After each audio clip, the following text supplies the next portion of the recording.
build wealth, to eventually retire yourself. $30,000 was enough for a down payment on the type of house that I know I can rent and make a profit on. You need to be actively buying a property. Yeah. And that's the real secret, because what you're doing is you're locking in a payment for something that's worth more money. You take those profits and you don't go out and you spend them on something that depreciates. So Teddy, I wanted to talk about a subject that's near and dear to my heart. I wanted to pick your brain a little bit. Yeah. I'm wondering, why do you think it's important for a real estate agent to actually get some skin in the game and purchase and sell property themselves, as opposed to just being a representative of someone else? I wish I had a better, good synonym to use. You could probably help me because you're quite good with that. But if you're in the industry as a realtor, right, you're actively working day to day, you're shopping around for houses, you're understanding what things cost, you're understanding what things could rent for, right? Because you have to answer those questions for your customers all the time. And you're diving into the minutia of real estate on a daily basis to then not actually go and buy a property for yourself, not even as a primary residence, but as an investment property to build wealth, to eventually retire yourself from that obligation of having to do the daily grind. It just makes too much sense. Like, why wouldn't you dive into the industry that you're actively working on a day-to-day basis? I mean, to me, it just doesn't make any sense not to do that, you know? You know, it's so crazy that you mentioned that too, because, you know, obviously we teach classes in our brokerage. We're always in front of a lot of these realtors. And whenever I speak to a lot of our colleagues, almost none of them own any investment real estate, or a lot of them are still renting. They don't even own the houses that they live in. And to me, it's just mind-boggling, right? Because, you know, my aha when I got into real estate is once I started understanding how to collect regular commission checks. You know, once I got to the point where the business was predictable, I would get X amount of listings a year, X amount of buyers a year. This is my average price point. You can start calculating and predicting what your commissions are. And all I started doing was saying, all right, once I sell X amount of houses, I'll have 30 or 40 grand saved up. I know, to your point, since I'm in the business, I have relationships with lenders, I help people buy property all the time. I knew for myself that $30,000 was enough for a down payment on the type of house that I know I can rent and make a profit on. So once I saved up that much money, instead of working with other buyers, you know, I'd get my skin in the game, right? Because you want a little bit of a turn of a phrase for it. I put my own skin in the game and I became my own buyer, and I just started buying properties. Why not? You know, and I would just focus on trying to buy one property a year. And I just kept it simple. Work as hard as I could, save up my next 30 grand, buy a property. Work as hard as I could, save up 30 grand, buy a property. And before you know it, you turn around, you've got a whole portfolio.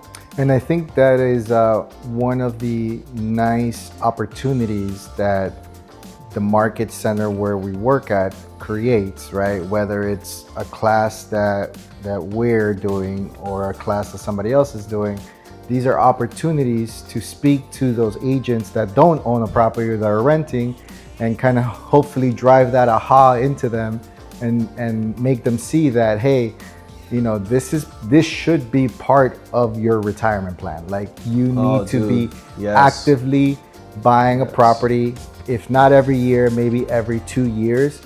And you know, the nice thing is once you start treating a rental portfolio like a business, what do I mean by that? I mean completely separating it from your needed income to live off of, right? Because early on, that was one of my mistakes. I used to think about it as, okay, any rent that's left over after paying everything that I needed to pay for the rentals, well, that's just income that I have to then live my life, right? Pay my electric bill, pay my water bill, pay my pest control for my own personal residence. But that's the wrong way of doing it. The right way of doing it is you have to completely treat that separately. And what you will find eventually, as time progresses, is that snowballs, and your tenants, which you treat well, they treat you well. The tenants' rents not only pay off for all the debt obligations that you have and all the maintenance obligations that you have on each rental property, but it also snowballs into becoming that down payment for the next investment property. Yes. So eventually your investments buy you more investments. So it's really just about getting started, managing it correctly, budgeting yourself correctly, and over time you will reap the rewards of what you sowed. Yeah, man. And it's like, you know, how you were saying about getting it started, you want to keep it simple. Because I also think a lot of realtors, when they start, you get so bombarded and overwhelmed with our industry. It can feel a little intimidating to do it yourself, because helping other people buy and sell houses is already kind of difficult and stressful. So I get it. But if you just keep it simple, there's no reason that you can't get started. You know, I always try to tell first-time investors, all you need to do is buy 3 rental properties, and then things will start to change. Yeah. You have to get to 3.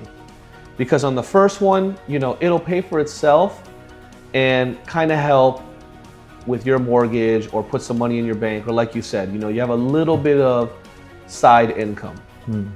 When you buy the second house, now both of these investments will be paying for themselves off, and more than likely there'll be enough money that's paying a significant amount of your bills off or putting a significant amount of money to the side. But when you get to that third investment, now you're going to start creating that snowball effect, like you said, where it could really be generating $2,000 to $3,000 a month of spare income. And mind you, all of the debt is being serviced, all the maintenance is being serviced, and you're actually pocketing that money. And I feel like that's when you start seeing an exponential increase in the investment. So you just got to get to 3. And even if you start late in the game, I mean, even if you start at 35, 40 with your first property, I mean, 30 years down the line, if you took out a 30-year mortgage in 30 years, even one property can be life-changing to somebody's retirement, right? 100%. Because if you don't have $600,000, $700,000, $800,000 in a retirement account, one thing is for sure, that over time, that real estate value probably went up. It probably didn't go down. Especially in South Florida. So, you know, it's a great way to hedge against inflation, and it's a great way to build some security for your retirement, which is what's on a lot of people's minds. So let me say 2 things on that, because I really like what you said there. Number 1, there's an ancient proverb that says, when was the best time to plant a tree? 20 years ago. When's the second best time? Today. Right? So people have to understand, even though you didn't get around to doing it like you said, just get started. Put a plan in place. Put some money to the side.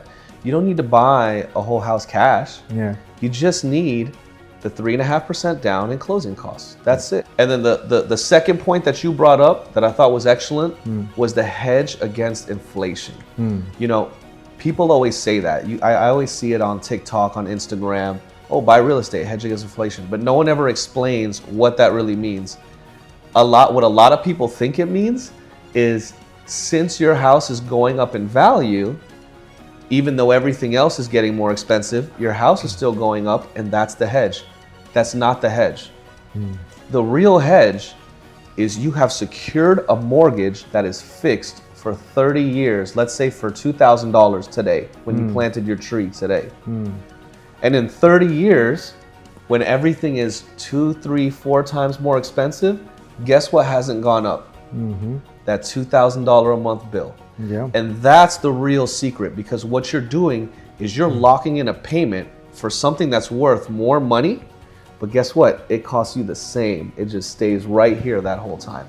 That's where the true power of using debt as a hedge against inflation exists. And a lot of people don't grasp that concept. It's an incredible hack, real estate. You know, once you understand it, and we've talked about it not being rocket science. It's about, you know, getting in there. I mean, you do have to understand it to a certain level. You don't want to just bullishly go and overpay for a property that doesn't make sense. But that's where these conversations are important, to talk with realtors that are actually actively doing it, right? Yeah. Because one of the things you don't want to do is you don't want to ask somebody how to be rich if they're begging on the corner, for lack of a better example. Oh, 100%. I mean, like one of the number one questions I'll always ask realtors, like let's say they bring me a good deal, I would always ask them, why don't you buy it? Why are you trying to sell it to me? I mean, I'm obviously going to take a look at it, but why aren't you buying this That's yourself? a pretty powerful question. Deal. Yeah, it's a pretty powerful question. It's true. Yeah, it's absolutely true. You know, and a big aha moment that I had is I was trained to go on listing appointments. Call, set an appointment for a listing. Call, set an appointment for a listing. Now, I go on buying appointments. Because before I take a listing, I'm always going to try to buy it first. My backup plan is, okay, if these numbers don't make sense, if you don't want to sell it to me at this number, okay, I get it.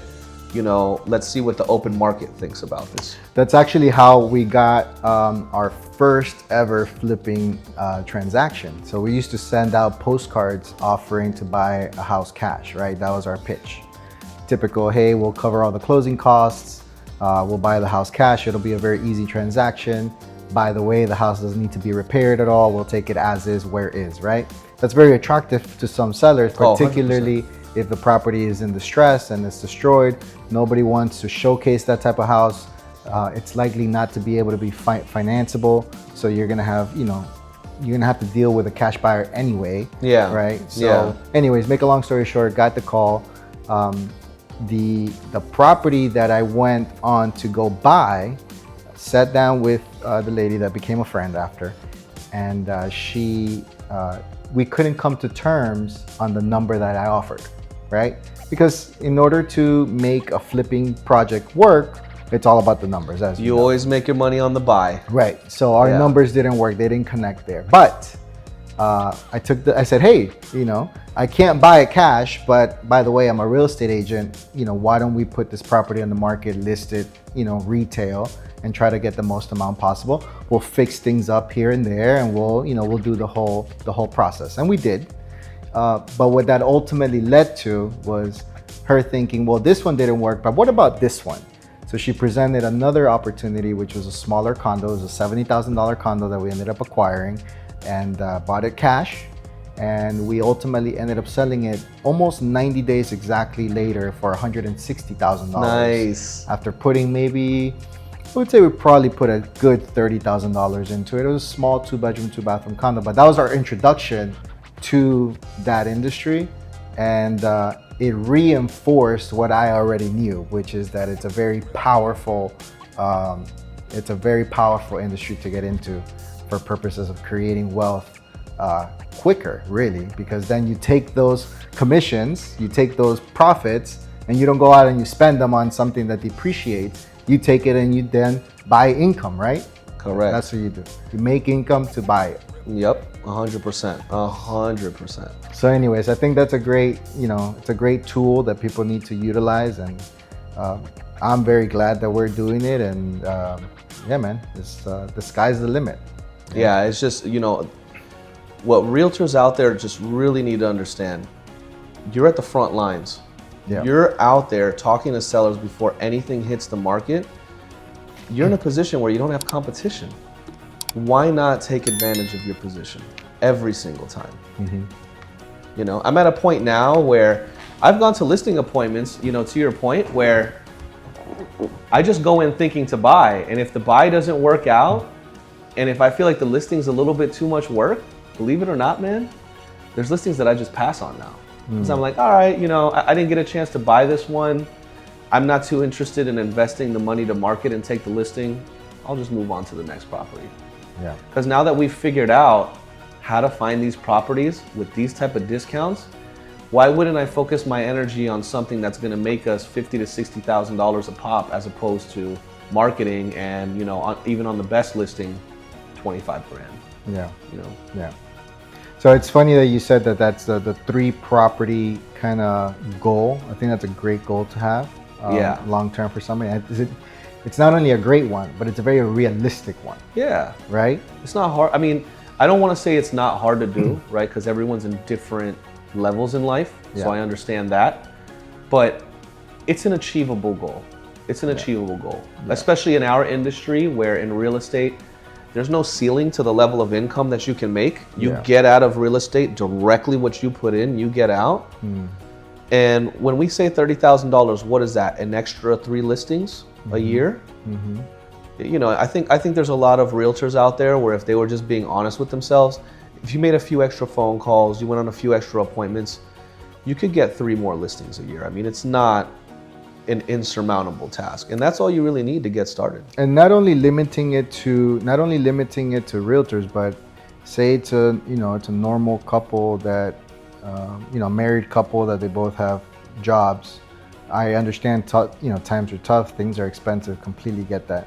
But if you can somehow figure out with your spouse how to budget yourself and make some sacrifices up front and put away, a little bit of cash here and there. Tax season's about to come in. Maybe, you get returns, put that away if you can. Over time, making those small incremental sacrifices, that 1% every day, it'll add up maybe a year, maybe even 2 years down the line to that first down payment that you can make on that investment property. And again, that one investment property will ultimately slingshot you into a second and possibly into a third. Maybe this is a 3, 5, maybe even a 10-year plan, but again, over time, it'll pay dividends for your retirement. Yeah, and to reinforce it, 3 is where things really start to change. I mean, I tell people all the time, you have to get to 3 properties. Once you get to 3 properties, you'll see it. You're not gonna see the results that you think on the first one.